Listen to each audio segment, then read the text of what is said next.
नमस्कार साथियों।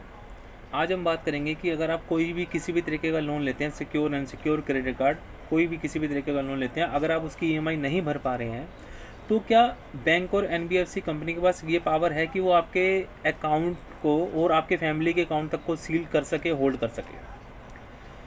देखो साथियों, जब आप लोग लोन लेते हो तो उसके अंदर आपसे एक एग्रीमेंट साइन करवाया जाता है।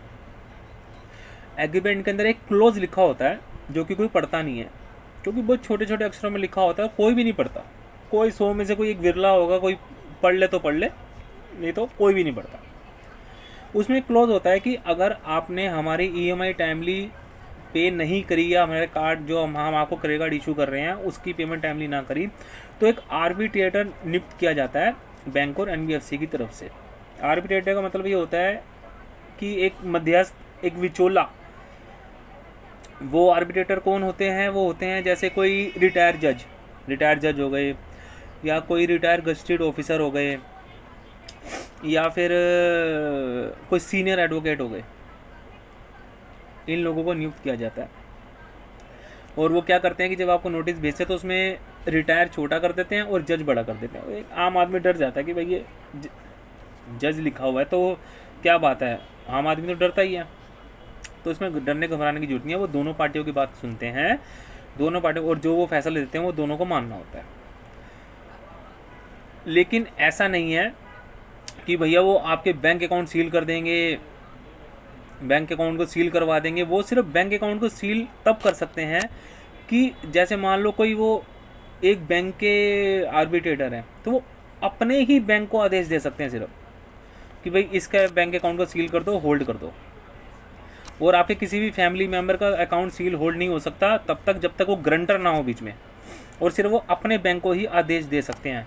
और दूसरा बैंक भी कोई बात मानने के लिए बाध्य नहीं है, ना ही कोई एनबीएफसी छोड़ो, एनबीएफसी तो होता नहीं, बैंक जो है कोई भी उनकी बात नहीं मानेगा, क्योंकि वो एक रिटायर जज हैं, वो एक प्राइवेट जज हैं।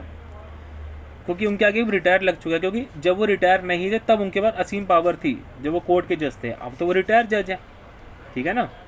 तो ऐसा कुछ नहीं है, इसमें डरने घबराने की जरूरत नहीं है। एक और होता है कि अगर कोई आप जॉब करते हैं, अगर आप कोई जॉब कर रहे हैं कहीं किसी कंपनी में, तो आपके एम्प्लॉयर को आदेश दे सकते हैं भी इसकी 50% सैलरी काट के हमारी कंपनी को दी जाए। तो उसमें डरने घबराने की जरूरत नहीं है, आप उसके ऊपर भी स्टे ले सकते हैं, क्योंकि जो ये आदेश दे रहे हैं ये कोई जज नहीं है, स्टे मिल जाता है, कोई ऐसी दिक्कत की बात नहीं है, उसमें परेशान होने की जरूरत नहीं है। उसमें भी आपको कोई परेशान होने की ज़रूरत नहीं है। तो इसलिए आप डरे घबराए ना। अगर कोई भी आपको ऐसी कोई भी दिक्कत आती है तो आप हमसे व्हाट्सएप पे मैसेज पे पूछ सकते हैं, हम आपको सारी बात बता देंगे। कोई आपको कलेक्शन वाले तंग करते हैं, ये दलाल तंग करते हैं, तो आपको कोई प्रॉब्लम होती है तो आप हमें बता सकते हैं, क्योंकि इन लोगों का काम ही यही है कि लोगों को मेंटली हरास करना, फ़ोन कर करके तंग करना, परेशान करना। जी ये हो जाएगा, वो आर्बिट्रेटर ने आदेश दे दिया जी, आपके घर का सामान ले जाएंगे उठा के, सोफ़े ले जाएंगे। अरे सब बकवास है। ऐसे कल को बोल देंगे जी आपके बीवी बच्चों को भी उठा के ले जाएंगे, तो ये सब कुछ बकवास है। ऐसा कुछ भी नहीं है। हाँ, एक सिनेरियो में आपका बैंक अकाउंट और आपकी फैमिली के बैंक अकाउंट या आपका बैंक अकाउंट सीज हो सकता है, लेकिन उसके लिए इनको कोर्ट जाना पड़ेगा, क्योंकि कोर्ट के पास असीम पावर होती है। लेकिन वो आदेश लेने के लिए ये लोग बुढ़े हो जाएंगे, समझे ना। आदेश लेने के लिए ये लोग बुढ़े हो जाएंगे, इसलिए ये कोर्ट जाते नहीं है। आप लोगों के पीछे दलाल लगा रखे हैं डराने धमकाने के लिए, तो इसलिए आपको डरने घबराने की कोई ज़रूरत नहीं है।